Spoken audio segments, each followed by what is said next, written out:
তাই হচ্ছে আপনারা সবাই সুদ ঘুষ থেকে দূরে থাকবেন। বর্তমানে এটা একটা বিজনেস। ওয়াজ মাহফিল ১০ লাখ বক্তা, বাকি খরচ ২ লাখ। এর টাকা উঠে ২০ লাখ বাকি থাকে পকেটে। এটা আমি বিলিভ করি না। বাংলাদেশে কি এমন কোনো বক্তা আছে যাকে ১০ লাখ টাকা দেওয়া হয়? এমন কি কেউ আছে? নাম একটা বলেন দেখি যে ১০ লাখ টাকা নিয়েছে। এমন আমি জানি না। আর যদি নিয়ে থাকে সে বুঝবে। যে নিবে সে বুঝবে। আর যারা নিয়ে আসতেছে তারা জেনে বুঝে নিয়ে আসতেছে। কেন তাকে নিয়ে আসতে হবে?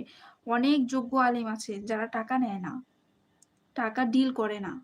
তাদের রেখে যখন আপনারা ভাইরাল বক্তা খুঁজবেন তখন তো এমনই হবে।